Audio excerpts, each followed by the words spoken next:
Guys, nandito kami ngayon sa Pharaonic Village. Yan siya, guys. Pharaonic. Yan. Ticketing boat. Yan siya. Ay. Malish. Syukran.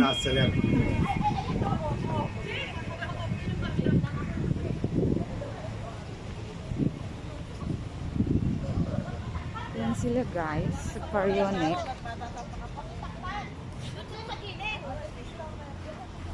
Ay, ano meron? Ano ba? Next year pa to, ha? Next year pa bukas to.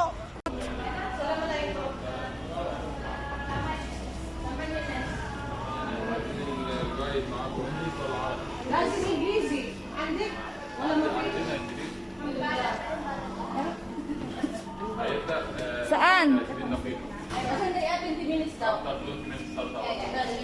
20 minutes daw? The time to start now from 10 to 20 minutes, okay? Okay. 20 minutes pa? Where is the boat? The boat outside the boat. This Arabic. Now Arabic. Okay. Now, back in the English. Yan na, hindi ka. Gusto na tayo. Hindi ba magkape? Ina, pati. Oh, sarap to kasi di meron tayo doon sa mamaya pa siya. Kasi kakain na tayo. Hindi kayo kumain pala? Hindi nga. Hindi naman dito na ano, kakain muna kami. Walang magsikain. Kami, kumain kami. Sorry, nag-breakfast kami. Nag-breakfast kami ng ano. Natulala ko kami eh. Nuggets sa itlog. Oh, strong. About us. Lousy. Kasi hindi kayo nagigising na maaga. Kasi ako, Kumain ka ng pizza dito? Doon sa loob talaga. Kumain siya ng pizza sa bahay. Ito pala na ako tumain ako eh. Dahil pera oh. Birthday girl. we're going inside the Pharaonic Village. Mauna na kayo. mo. El Akbar. Alay kalit, shukran. Tayo lang pasahero? Siyempre, bayad natin sa sakyan yan eh. Siyempre, special.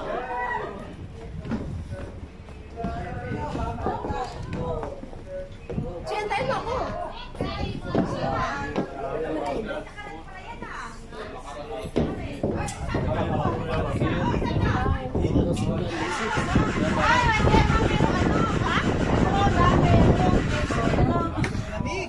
Hala, tayo lang pasahero. Dito kayo dito, oo. Meron bang alam, wala bang ano? Bakit kayo na dyan? Mas dito sa harap? Mas maganda po. Tugtog tayo. Sige, patugtog mo dali. Ay, ano mag-share? Ano sa iso mo? Ay, connect mo yung ano mo dito. Maganda yung mga music mo. Meron kayo. Di ba sa? Kaya nga. Sa'yo. Sa'yo. Papoy. Sa'yo. Pinas ready. Wala naman siya. Ay, meron siya dito, oh, English, ah. Ay, meron pala eh. Meron siya, meron. Pero sa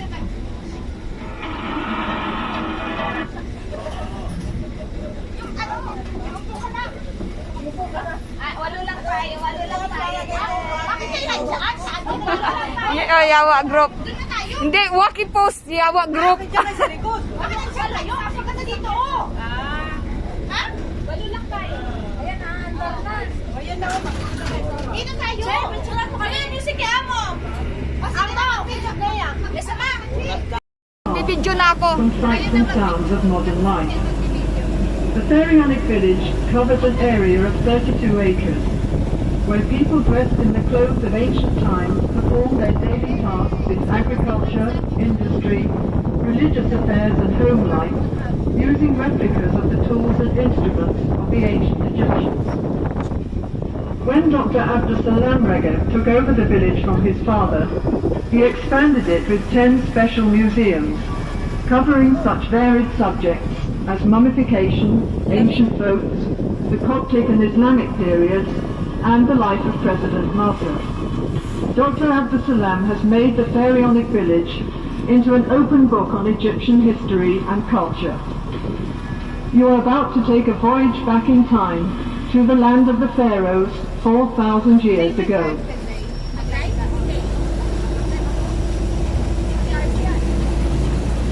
Guys, doon kami galing.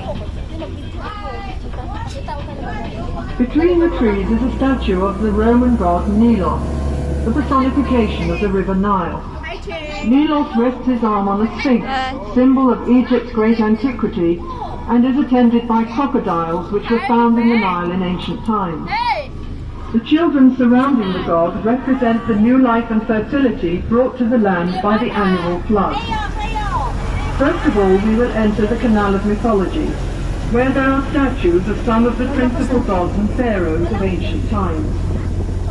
The plant growing in the water here is papyrus, which was used by the ancient Egyptians for making paper. The modern name actually comes from the name of the plant. Papyrus grew abundantly in Egypt in Pharaonic times, especially in the marshes of the delta. But it gradually disappeared after new methods of manufacturing paper were brought to this country from China in about 1000 AD. The ancient art of making paper from papyrus was lost until about 30 years ago, when Dr. Hassan Reged started this papyrus plantation and rediscovered the art after many years of research. Papyrus was also used for making boats, mats and sandals, and the lower part of the stem was sometimes eaten as a vegetable. The papyrus plant was the symbol of Lower Egypt, the northern part of the country, while the lotus flower was the symbol of Upper Egypt. As well as being prized for its perfume, the lotus symbolized resurrection to the ancient Egyptians, because the flower opens when the life-giving sun is out and closes when the sun sets.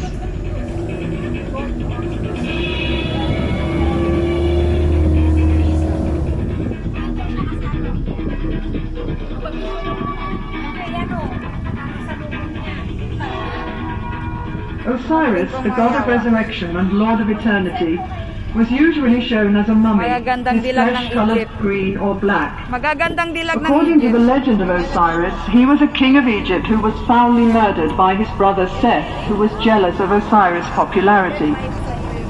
Seth tore Osiris' body into 14 pieces, which he scattered throughout Egypt. Isis, Osiris' faithful wife, searched the country for the pieces of her husband's body, and then brought him back to life, after which she conceived her son Horus, who was eventually to avenge his father's murder. The goddess Isis. Si goddess. Goddess Isis.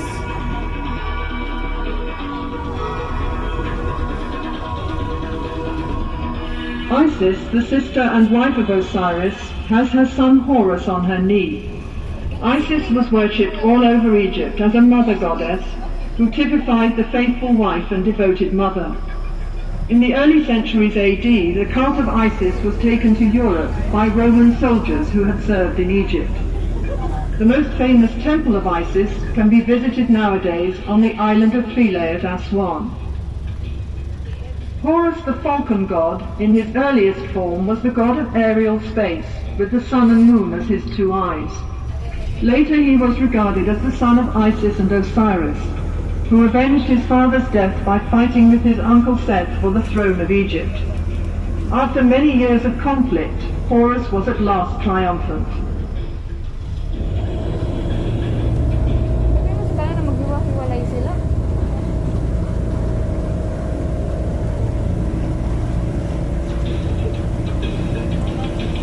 Inaaya ka naman Ate Amy, hindi ka naman sumasama. Inaaya ka naman, hindi ka naman Ammon sumasama. was the god of the ancient city of Thebes, where Luxor stands today. He first came to prominence in the Middle Kingdom around 1900 BC, and during the New Kingdom from 1550 onwards became the king of the gods. Because he was the god of the Theban kings who drove out the Hyksos, the Asiatic rulers who had ruled Egypt for 150 years. The largest ancient temple in the world, the Great Temple of Karnak in Luxor, was dedicated to the god Ammon. Weeping willow trees helped to create the ancient Egyptian atmosphere and screen the village from its modern surroundings.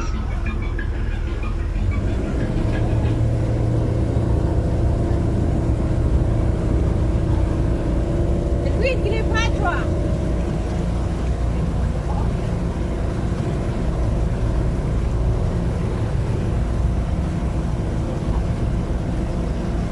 This is the third.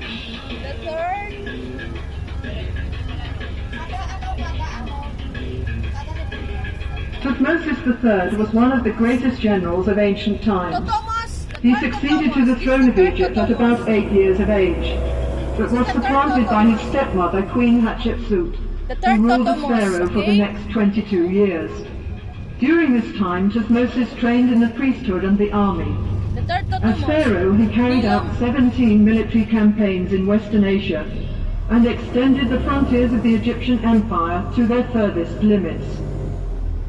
Standing in the water is a Nylometer, a gauge used by the ancient Egyptians to measure the rise of the annual flood, which occurred every summer. This enabled tax assessors to estimate the revenue from the grain harvest the following spring.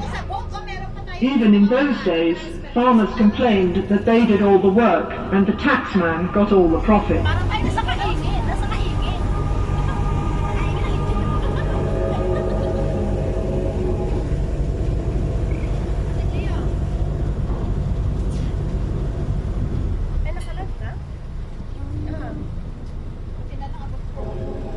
This is the Akhenaten elevated the atom, the disk of the sun, to be the state god of Egypt in the form of monotheism.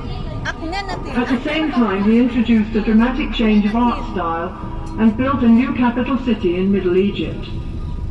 Akhenaten's beautiful wife, Queen Nefertiti, was a keen supporter of the cult of the atom. After Akhenaten's death, the Egyptians returned to the old form of the religion during the reign of his successor, Tutankhamun, who was probably his son.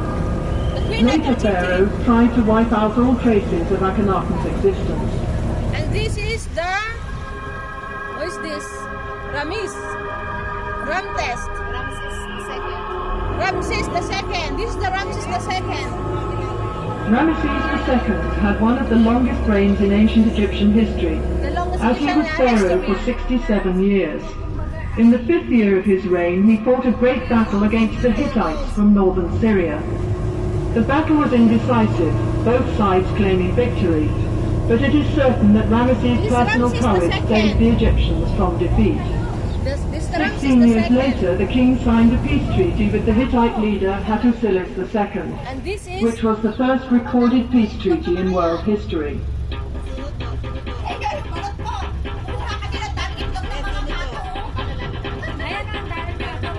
this Abu Simbel Temple. This is the Abu Simbel Temple. Huwag kang maingay. The most famous of Ramesses II's monuments is the great temple at Abu Simbel in Nubia, south of Aswan. This magnificent building, with its famous colossal statues of the king, was cut entirely in the rock, along with the nearby temple of Ramesses' favorite queen, Nefertari. The two temples were rescued from the waters of Lake Nasser when the Aswan High Dam was being built in the 1960s.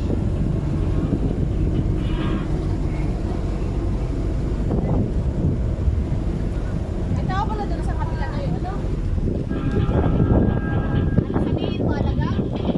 Alagang bilis na alagang be. Matale. Alagang. Ano ginagawa? This scene shows the discovery of the child Moses, whose mother had put him in a basket and floated it on the Nile to prevent him from being killed by Pharaoh's soldiers. The child was discovered by a member of Pharaoh's family and was brought up in the royal palace. Eventually, he became a prophet who led his own people, the Hebrews, out of Egypt.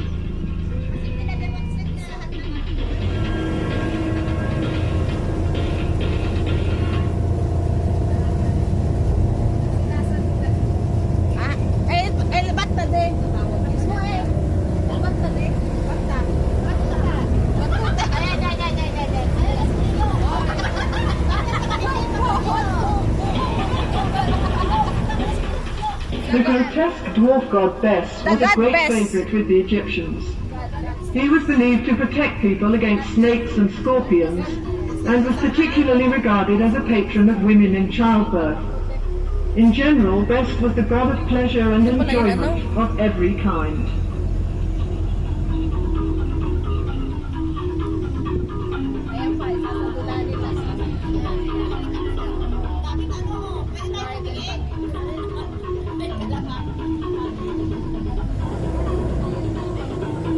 Now life in ancient Egypt comes alive with scenes of agriculture and industry.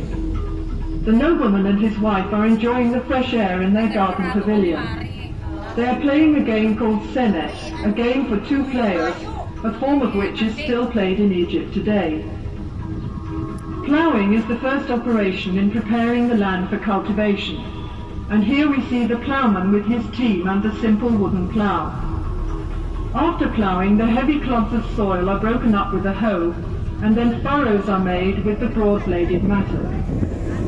The sower scatters the seed from a small bag or basket, and sheep follow the sower to press the seed into the tough soil with their feet. Beside the houses in the background are pigeon towers. The Egyptians kept pigeons for food, and they were used for carrying messages, especially for the army. The fields are irrigated by means of the shadoof, which works like a balance, with a bucket at one end of a long pole and a heavy stone as a counterweight. Shadoofs are still sometimes used in the Egyptian countryside. When the grain is harvested, the sheaves are carried to the threshing floor in a net bag hung on a long pole. When a thick layer of grain has been spread on the circular floor, oxen or cows are driven round to break up the ears of grain with their heavy feet. The next process is winnowing, when the grain is tossed up into the air so that the lighter chaff or husk will blow away on the wind. The grain is then taken to be stored in the silos. The scribe makes a careful record of all the grain which is being stored. This was important for taxation purposes, as there was no money in Egypt in Pharaonic times.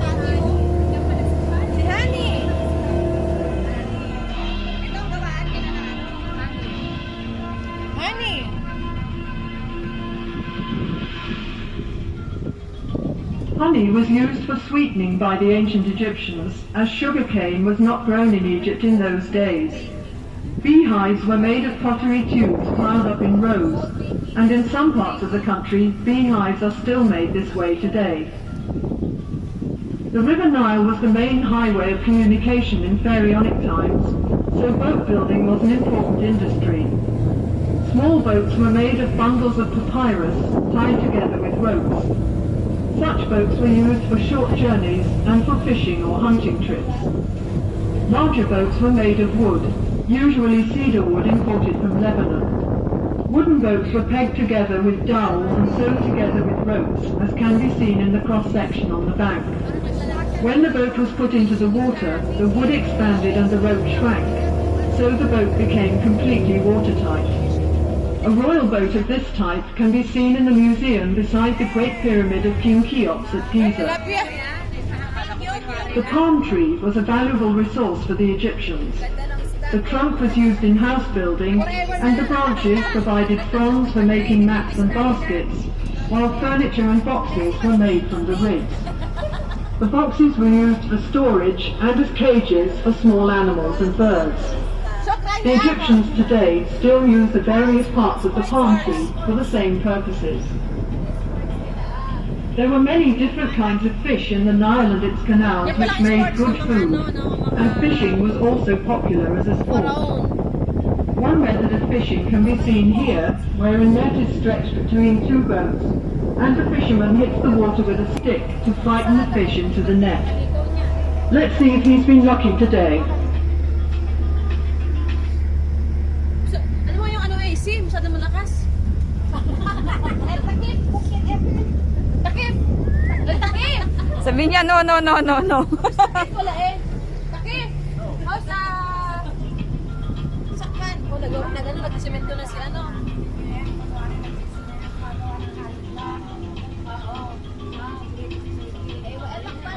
Elak pa ya mo! Uy, maingay. making. Brick making. Kasi merong nagsasalita kasi yun na yung mag-ano eh. Para maganda yung video, huwag na kayo maingay. Kaya nga. Next, there are demonstrations of some industries and crafts, the first of which is brick making. The material used is the Nile mud, which is mixed with water and chopped straw into a thick paste. This paste is put into a wooden mould, and the bricks are then simply left to dry in the sun. As there is little heavy rain in Egypt, these mud bricks can last for centuries.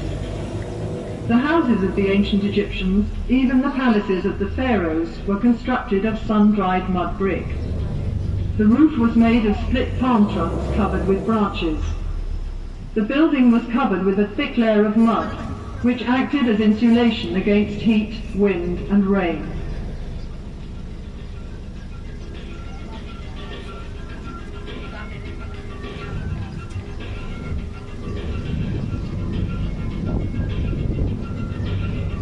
Glassmaking was introduced into Egypt after the military campaigns of Thutmose III about 1450 BC, when captive glassmakers were brought here from Syria.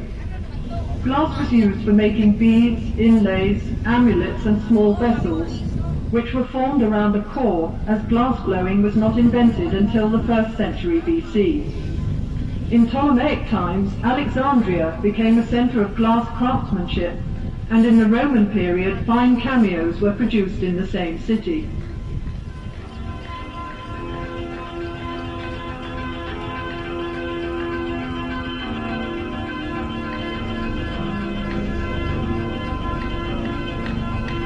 The Egyptians are also famous for mummifying their dead. Mummification is basically dehydration, and to speed up this process, the internal organs of the body were removed and preserved separately. The body was dried out by being covered with natron salt, a form of soda found in the deserts of Egypt. The body was then cleaned and embalmed and wrapped in several layers of linen bandages. Amulets were put between the bandages to protect the mummy from harm. The whole process took 70 days.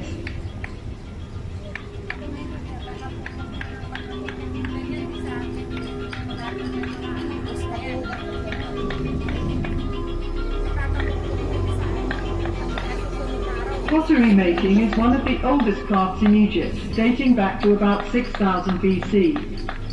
The clay is kneaded with water and mixed with ground potsherds or chopped straw, which helps the finished pot to dry evenly without cracking. The potter forms the pot with his fingers as he kicks the wheel round with his foot. The handles are added afterwards, and the pot is dried in the sun for a while before being fired. Now for a little Egyptian magic.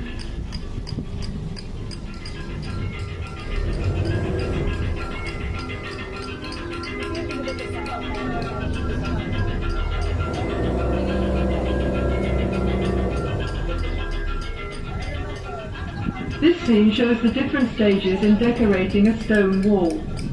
First of all, the surface is levelled, then smoothed and polished with a piece of hard stone. Grid lines are marked in red on the prepared surface to ensure accurate enlargements of the original drawings. The artist copies the outline onto the wall, working from the sketch made by the chief artist on a small slab of stone or a piece of papyrus. Then the sculptor carves the design in relief with his mallet and chisel.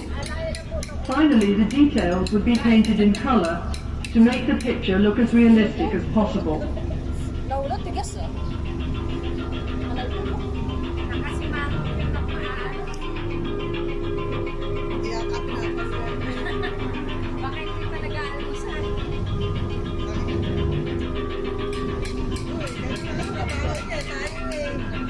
Statues were partially carved in the quarry where the stone for them was cut.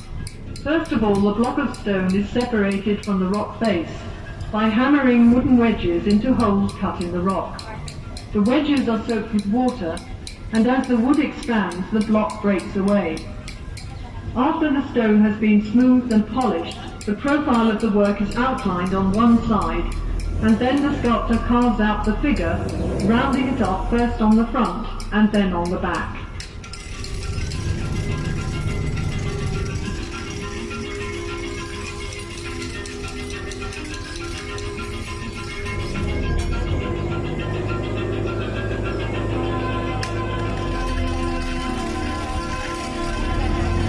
vases were made from various kinds of stones, particularly alabaster, a soft stone which was worked into beautiful designs. After the rough piece of alabaster has been polished smooth, the inside is hollowed out with a drill with a flint or copper bit. The vase is sunk into the ground to prevent cracking during drilling. Alabaster vases were used as lamps and for storing perfumes and precious oils.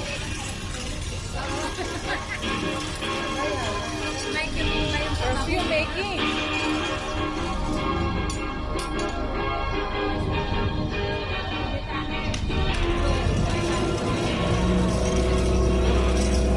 The tools of the carpenter and joiner were made of copper, wood and bronze.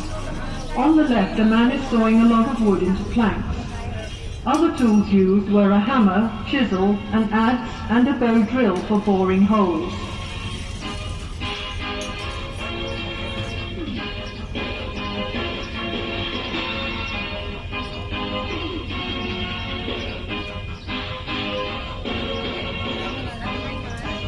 It was important to the pharaohs that the army was well equipped at all times. Weapons included bows and arrows, swords, battle axes and spears, as well as shields and throw sticks.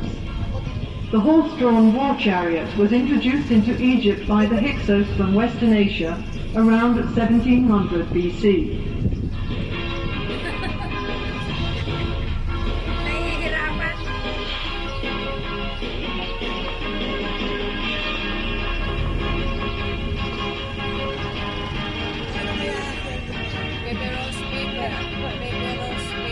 Perfumes were very popular in ancient Egypt and consisted chiefly of fragrant oils and fats.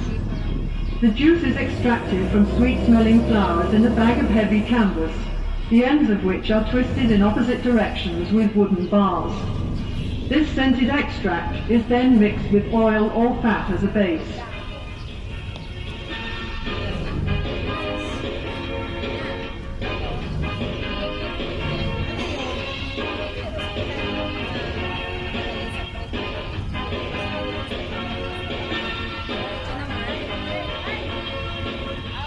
Linen made from the flax plant was used by the Egyptians for clothing and many other purposes.